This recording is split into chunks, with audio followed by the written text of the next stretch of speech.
They're dead, Dave. What, Captain Hollister? Everybody's dead, Dave. What, Todd Hunter? What, Selby? Not Jen.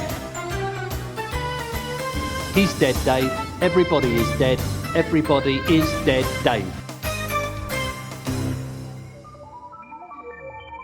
Hi, welcome back to Everybody is Dead Dave, the Red Dwarf review podcast, where we take our trek through every single episode of Red Dwarf in order, and we are up to the end of Series 4. The we in question being myself, Phil Hawkins, and my co-host. That's me. Hello. We are two people that have different perspectives coming to this, because I have watched Red Dwarf many times before, done many watch-throughs over the years since the 90s, whereas Adam is watching it for the very first time.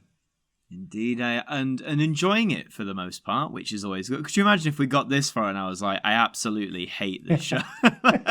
Yep, and by this point you're committed to the end now. So I absolutely am. But don't worry, folks, I am very much enjoying this funny little sci-fi comedy show. So yeah, we're up to the episode Meltdown. As I said, that's the series finale of Series 4, which is halfway through the original run of the show. The original run, which is kind of like Series 1 to 8, before they then took 10 years off before making another episode. So, it feels like a momentous occasion to reach this point. Yeah, sort of halfway there, sort of not. Yeah. Depends how you look at it. But halfway of the original era. Once we get to the end of Series 8, that'll feel like another sort of momentous point, I think. Yes. Definitely.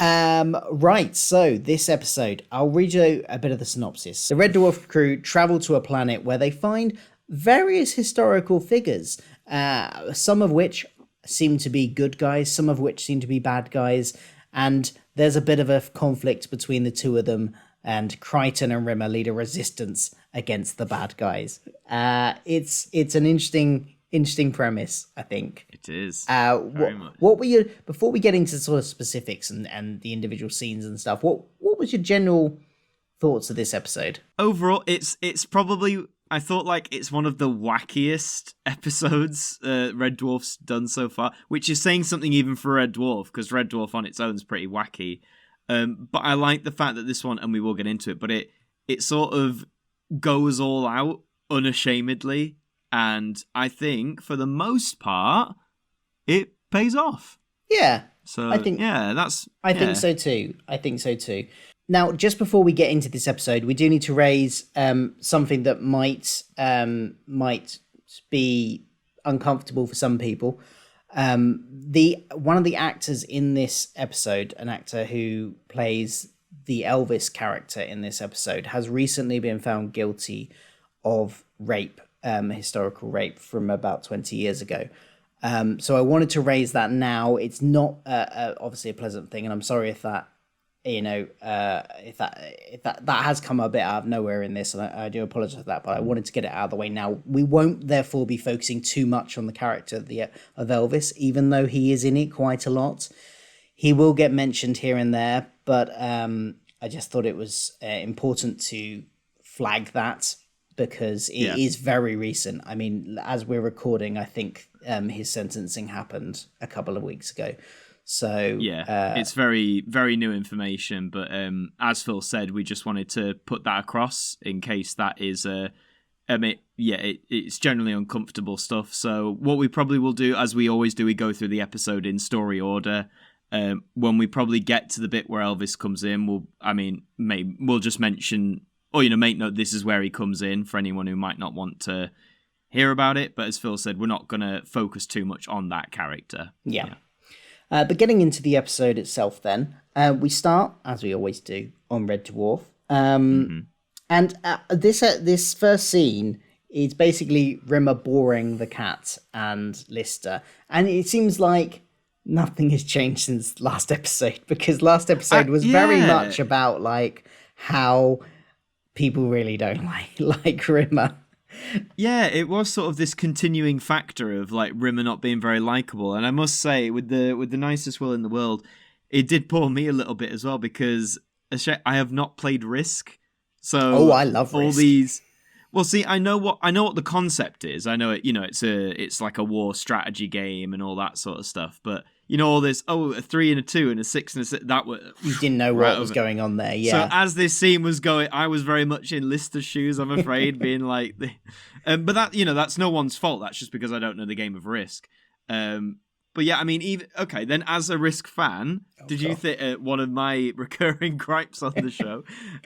But for real though, did you think the scene or that whole thing went on for too long, or were you happy with it? Mostly, I think I was happy with it. I don't recall thinking it went on too long. But it wasn't like, and there were some funny moments in it. The ending sort of one where he's building up the fact that something really exciting is going to happen, and Liz is like, no, it won't. It's just going to be more boring story. And he's like, you don't know what I did with the dice, though, do you? For all you know, I could have jammed them up his nostrils, head-butted him on the nose, and they could have blasted out of his ears. That would have been quite interesting. Okay, Rimmer. What did you do with the dice? I threw a 5 and a 2. yeah, but then he pulls this face. And the face made me laugh. The line itself didn't make me laugh, but it's Chris Barry's performance again. He's got this great physical performance, and just the face he pulled when he said that was kind of like a smug, like, yeah. Yeah, I rolled a 5 and a 2. Yeah, what of it? No, I think, again, I'll give this one a little pass in my Adam thinks comedy's too long, purely for the fact that I'm sure if I was an avid Risk fan, I'd probably enjoy it a lot more, but because I haven't played it, again, a lot of it went over my head, so I'm like, okay. Maybe. That's interesting, because I didn't think, watching it, that you would need to know the rules of Risk. Like, I don't think you, needed to know what those numbers on the dice meant in terms of the game to actually find the bit funny, because it's just about him being boring. They're just numbers on a dice. Reciting numbers on a dice are boring. That's all he's doing. So I thought there was enough. But it's interesting that for you, that was because you didn't know the game of Risk. That actually was a detriment. I didn't think it would be, but yeah. Oh, that's just my take. I'm sure there might be people out there who've not played it, but yeah, I don't know. For me, I just thought. I think I felt myself. I was like, I feel I would have enjoyed it more, but alas, that's that. But yeah, Crichton then comes in, for much to the relief of the other two that are getting bored by this story, and he's found a matter transporter just lying around in the ship in the R&D department that can teleport people around the room, or even around the room, or even apparently billions like to planets really, really far away, to the point where it would take them I think at one point they say billions of years to travel there in the ship. Yeah. So, I mean, I was slightly wondering there, why aren't you teleporting to Earth? Yeah, they don't even mention it, I don't think. So maybe Earth is wonderful... just out of range, because I think he says to take the ship billions, but Lister was asleep for 3 billion years, wasn't he? So he was, maybe Earth is just slightly out of range of the thing.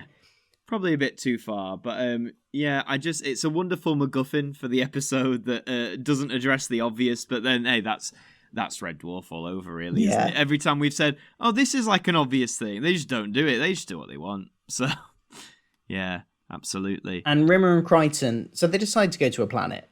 Rimmer and Crichton go first because they can check the atmosphere. They won't die if there's no atmosphere there. So they go first, and they're going to send the thing back. So they send the machine, the atmosphere's fine. They send the machine back for the other two. But before the other two can arrive, some stock footage of Japanese monsters attack. I'm so glad you said that, because when I was like, this has to be from like a not Godzilla, but like a Japanese monster guy in a rubber suit. It absolutely is. Like the whole color grading on it is completely different. It's so obviously stock footage from like a different era, even. And it is like, it looks like it could be a Godzilla type thing. Yeah, it's just so out of place. I must admit, I was curious, because one shot of those creatures is in this series' title sequence. Oh, okay. I think it's the one thing like moving its head back, and all this series I've been like, I wonder where that comes out. I was like, that looks interesting. And then, yeah, like you said, it's that one shot of the two of them. Like, say, the color grading's different, something like the 1970s. But I'm a big fan of that. I know a lot of people find it very cheesy, and it is. Like, when you look back on that era of, like, monster movies, like, some of those Godzillas from the 70s are really daft and really stupid, but they're very fun. Yeah, I just liked it. It reminded me of the whole Power Rangers thing, because, of course, that was, and I think still is, Power Rangers shtick. They take a lot of footage from the Japanese original, the Super Sentai series. So just seeing that in Red Dwarf, I was like, I like that. That's a nice touch. Yeah. Probably saved them a lot of money as well, because they probably thought, oh God, do we have to build 2 massive like bird costumes or whatever? And yeah. No, it was good. So they run they're off. on the run. Yeah. And then the other two arrive, but they don't arrive in the same location. They arrive in Hitler's office. Yeah, and my note, I literally typed out, I put, oh, bloody hell, it's Hitler. Because that was the last thing I was expecting. It's the panning shot down, you see the swastika flag, and I was like, oh, right, we're here. Yeah. So Hitler's second appearance on the show, in one form or Yes, another, because there was, of course, the time travel episode where Lister goes into the photograph of Hitler giving a speech and steals his briefcase, which has a bomb in it. He does. Yeah. Yeah, so Hitler's back alongside, what was it, Goebbels is here, and I can't remember the third person they said, but apparently the third person, what was it, was a coke addict and a transvestite. Yeah. So, yeah. Which, now, my World War II history is a bit here and there. Was that a gag, or was that? I don't know. If we knew the guy, because there's a name. lot of interesting facts like that about various members of the Third Reich. I'm sure there were. When I heard it, I was like, that's a good gag. But then I was like, but maybe. I was like, possibly. If I can try and find out the actors. I'm sure there's some historians out there going, no, you fool, this is all a gag. But Hermann Goring. Was it? Yeah, it might have been Goring then. Yeah. Hold on. I'm Googling this. What a great thing to have in your search history. Hermann Goring a transvestite. Or a coke addict, apparently. Or a coke addict. I could believe that one for sure. Well, it's coming up on the search, so... possibly.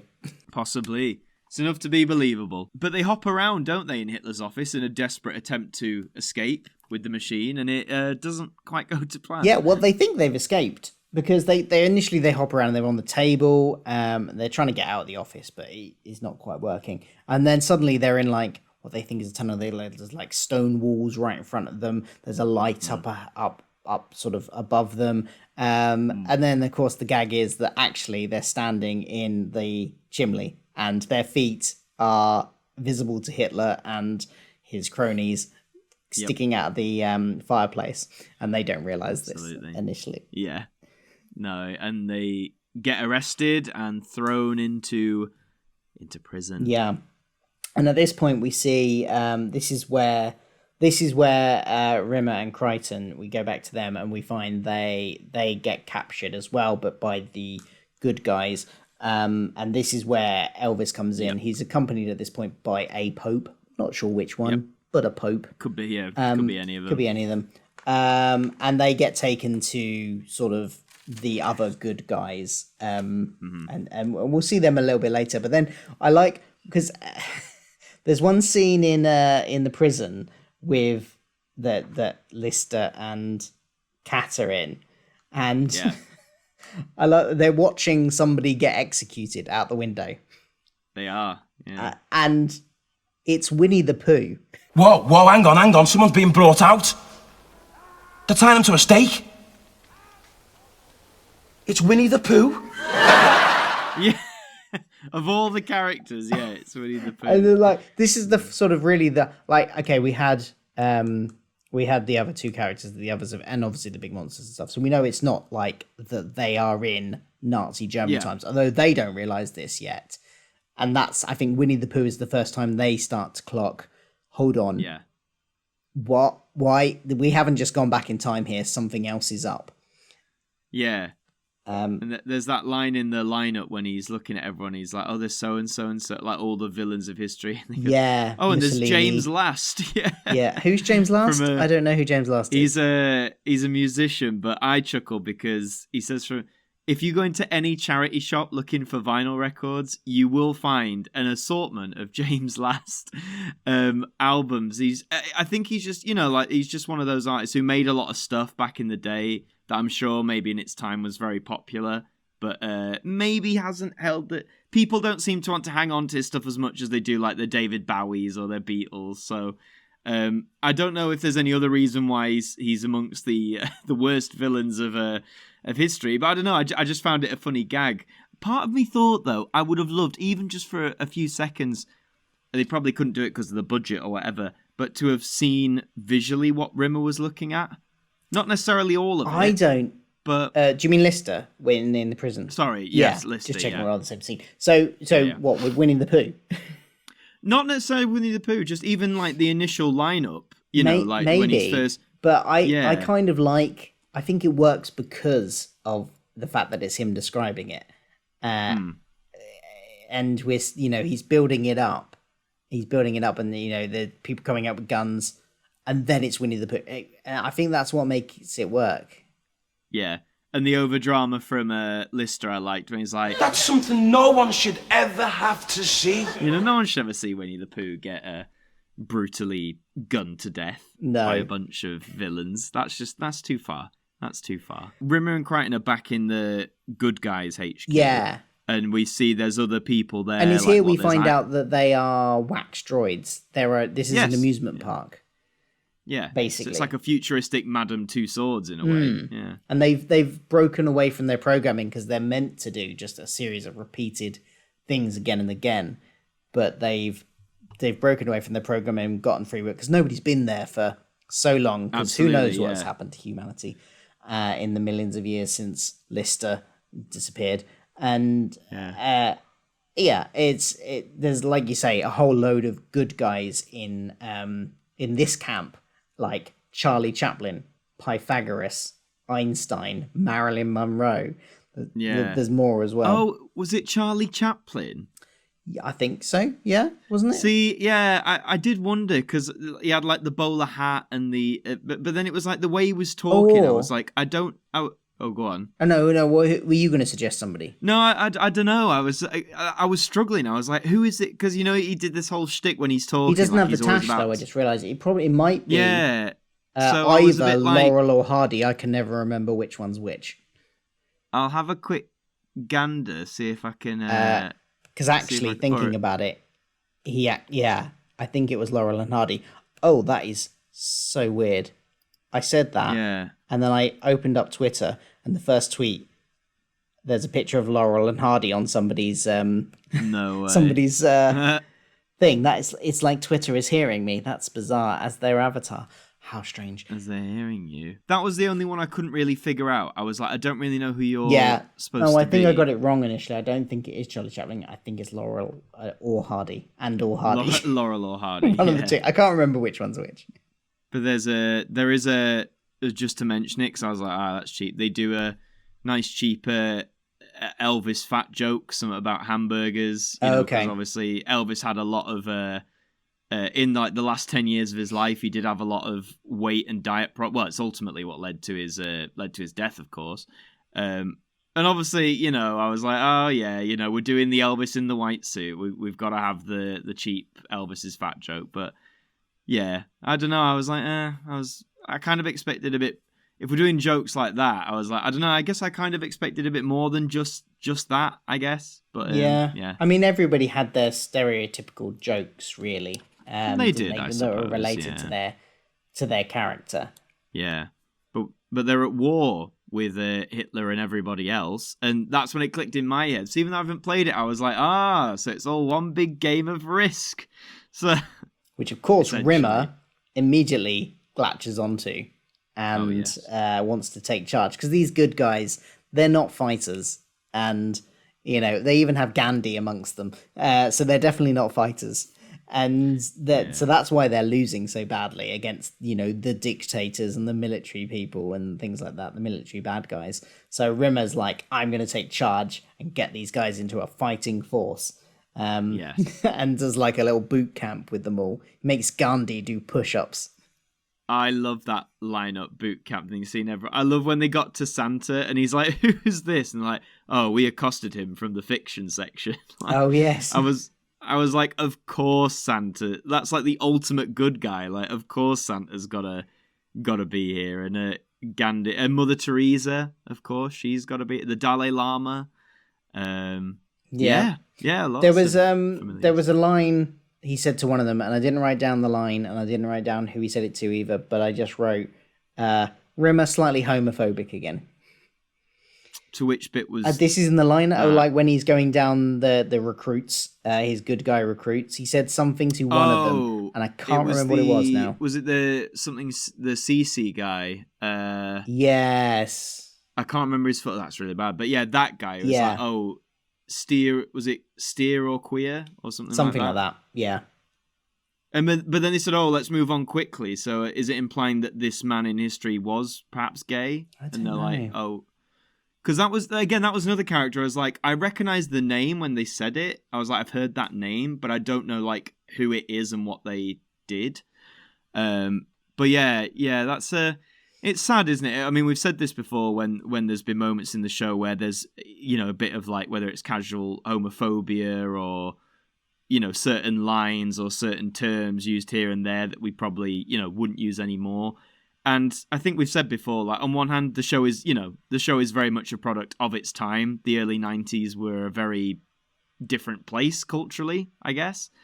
But yeah, at least it's, it wasn't, at least Rimmer doesn't seem to be intrinsically homophobic in his character.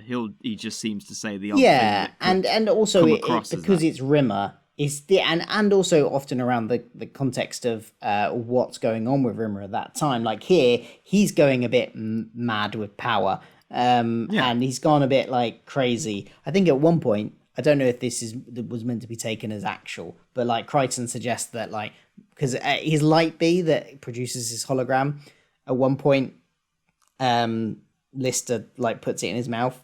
And earlier on in the episode, so Crichton suggests that maybe he bit on it a bit too much, and it's sent him a bit doolally, because it's like the power has gone to his head a bit. Yeah, which you could absolutely believe. He's becoming the great dictator, really. Yeah, almost the pastiche of the. If anyone's seen the Charlie Chaplin film from the 40s, The Great, which I mean, I highly recommend it. It's very good. He basically becomes that pastiche of what dictators are perceived to be, like really loud, really abrasive, my way or no way sort of thing. So, yeah, and it fits Rimmer to a T. And then eventually they all go to war. The two tribes, as it were, good versus evil. I loved seeing little Mother Teresa sneak in behind the bad guys and just pop them all in the back. And it was that quite Mother unnerving. Teresa? I thought that was Queen Victoria. Queen Victoria. It was, sorry. Mother Teresa was running with her gun across the battlefield, as was Santa. And again, what a strange yet amusing sight to see, like Santa running across a battlefield with a gun. And they all just, well, it's weird, isn't it? Because those on the battlefield disappear. They get shot and literally vanish. But then people like Queen Victoria, there was that really unnerving bit when they die, I guess, and you just get like wax dripping from the mouth. Yes. I was like, that's quite a haunting image, really, when you think about it. But yeah, just curious that they all didn't die the same way, I suppose. Some vanish and some just drop. Yeah, like there's that, very...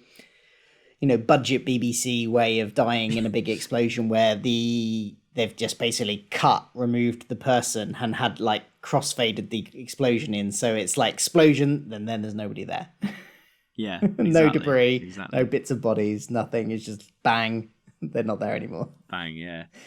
No, but I did really like those few, though. As I say, like the Queen Victoria one, the Hitler one. I was like, that's quite a haunting image to finish on, really. It's quite a... Yeah, it was well, very it's very, striking. like... It's that moment, sending them over the top, almost, yeah.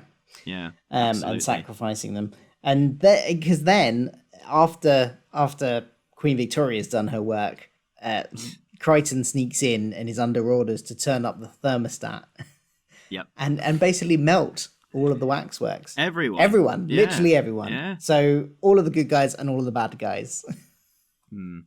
And then it, I guess, spirals into, Rimmer comes in proclaiming victory. It's this great win. But then Lister points out that no one's left, I guess, or who's left. And he says, oh, well, none of them. So, and then I guess it gets into this, and we've had this a lot this series, that I guess the sort of message of it, with Lister being the more philosophical one, I suppose, and about obviously this one being anti-war. At the end of it, you're saying you're fighting for peace, but everyone's dead. They die for I can't remember the exact word. It was very well written. Yeah, absolutely. But again, it's that thing of cramming in that, or the message is there throughout, I guess. But it's like, I guess, explaining it to us in the last few minutes, sort of like what we had with Justice. Yes. If you remember how the last few minutes of that, Lister literally, the message is there in the full episode, but then Lister in literally the last minute goes on this is why we need justice because of X, Y, but Z. in Justice, I don't think it worked. Here, I think it worked a lot better because it did work a lot better here. In Justice, it was kind of like this random thing where he was just walking down the corridor. The others weren't really listening to him, and he was basically talking to himself and going this, justice is blah, blah, blah, blah. Yeah. Whereas here, he was making a point to Rimmer. He was chastising him for how he acted. And so it felt more relevant to the scene, and it worked a lot better because of that. Yeah. No, I agree it worked better. It's just interesting, isn't it, how we've seen more, I guess, messages proclaimed openly in the show rather than them just be subtle undertones. There's a lot more, we've given you the theme, but now we're going to talk about it, sort of thing, I guess. But Rimmer's still sort of blasé to it, so Lister's solution is to put him back in his light beam and this time actually eat it. Yes, and then suggest a Vindaloo curry. And which, the implication, because earlier on when when they reduce him down to the light bee and turn off his hologram, you can still hear his voice coming out the light bee. So the implication is that he's aware of his that's him. He can see everything and still process everything. So very graphic imagery there. Absolutely, not going to be nice coming out the other side of that. I can't imagine, given the size of that light bee, it's going to be particularly nice for Lister either. To be honest, no, not nice for any parties involved. But then again, if you're having a Vindaloo, it can all happen so quick. That's all I'll say. But of course, it ends on a Vindaloo gag. Yeah, it was a good ending. So one thing we always do on this show is we have a couple of regular sections where we pick our favourite character. Do you have one? Yes, my favourite character this time around, I mean, it might seem obvious, but it was Rimmer. Once again, Chris Barry demonstrates how it's funny, isn't it? Because when you get Rimmer to a general level, as we've said, he's kind of just like the git on the ship who's very stiff upper lip, by the rules, but to see him sort of devolve into this manic dictator was very funny, and he pushes it across. Because you also know he's hopeless. He's putting on all this bravado, I'm going to make you an army. But there's one little moment, actually, where early on he's, giving a speech to the troops, and his voice, whether intentional or not, sort of cracks. And I'm like, that is exactly Rimmer trying to be the tough drill sergeant. He can't do it. But yeah, he absolutely smashed it. I'll give a special favourite character mention, favourite character of the wax droids. Which actually was quite tough, but I've got to give it to poor old Gandhi.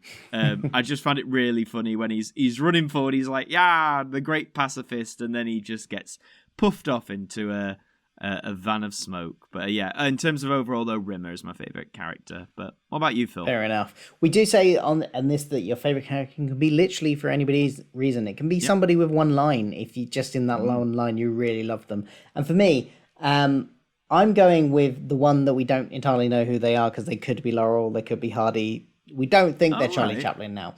But just because I just really liked his reactions. Every time he had one of his funny little reactions to things going on, really worried all the time. You see, we've been left here all alone for millions of years. I don't know. I just really liked that.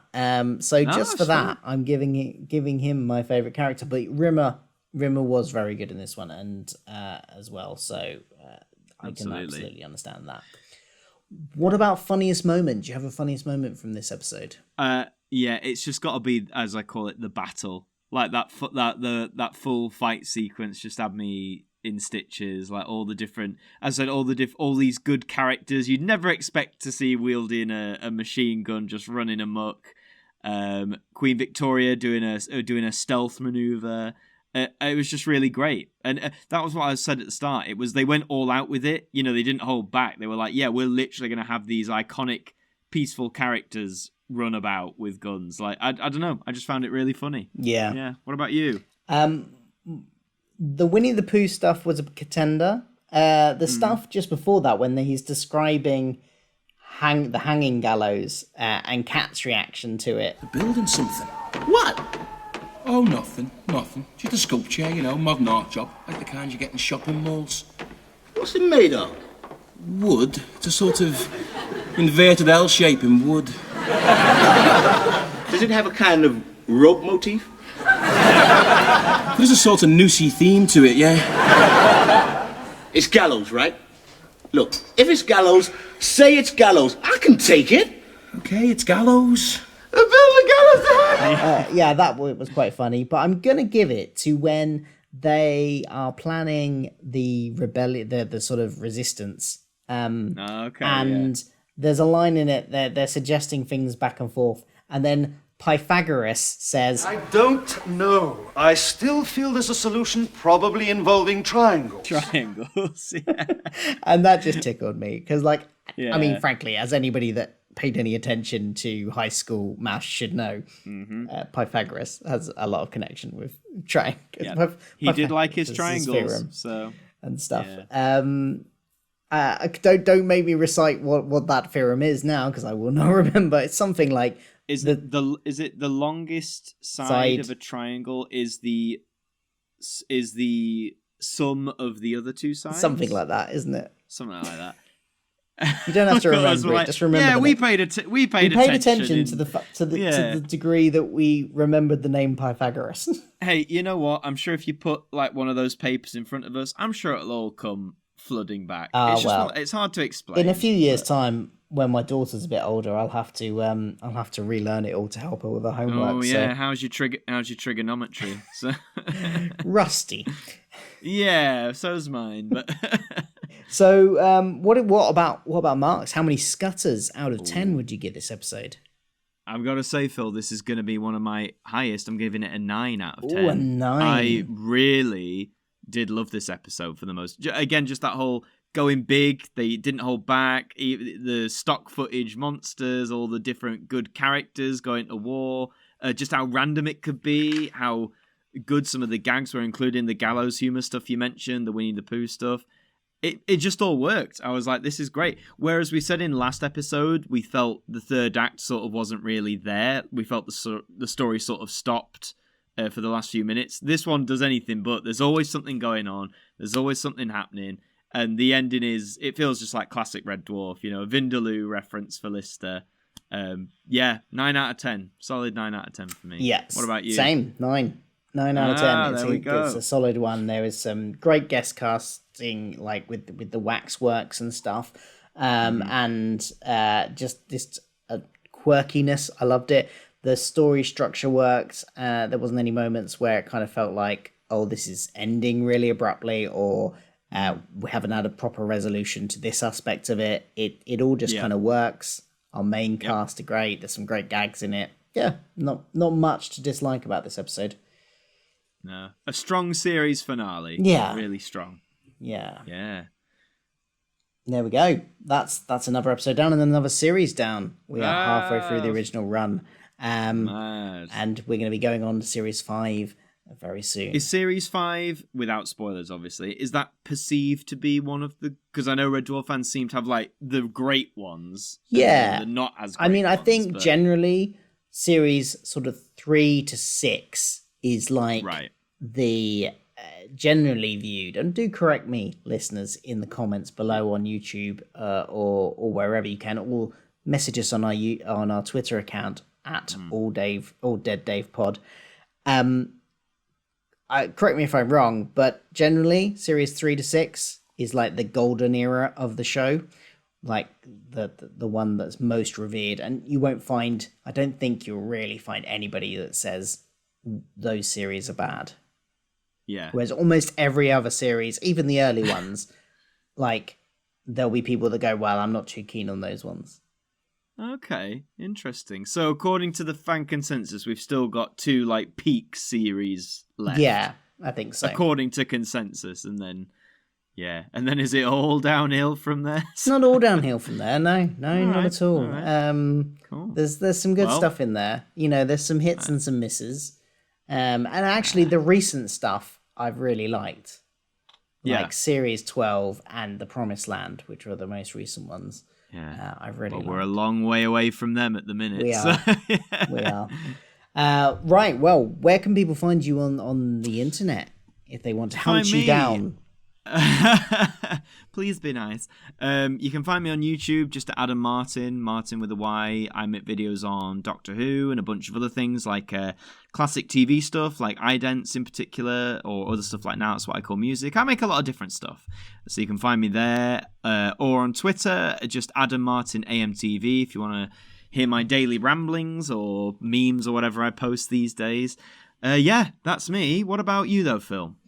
You can find me at my YouTube channel if you're not already listening to this there, which is just Philip Hawkins, and that's Philip with 1L. And I talk about Doctor Who, I talk about Star Trek, MCU, all sorts of various geeky pop culture stuff, though it is about 50% Doctor Who. Although recently it's been mostly this podcast because I've been very unproductive about doing anything else.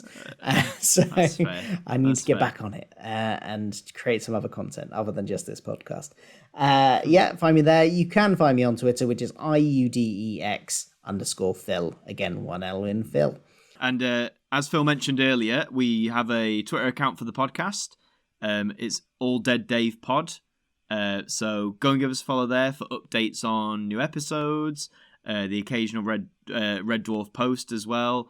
And just go and give us a follow. And just to let us know what you think of the episodes yourself. If you're not watching on YouTube, feedback. If you're watching on one of these other podcasting platforms which don't have commenting, come there to comment. Come in there to tell us what you think of the episodes. Absolutely. Right, well, it's time for us to go. We'll see you for Series 5 next time. Series 5. Thanks for watching, listening, do whatever you're doing. And we'll see you then. Goodbye. See you later.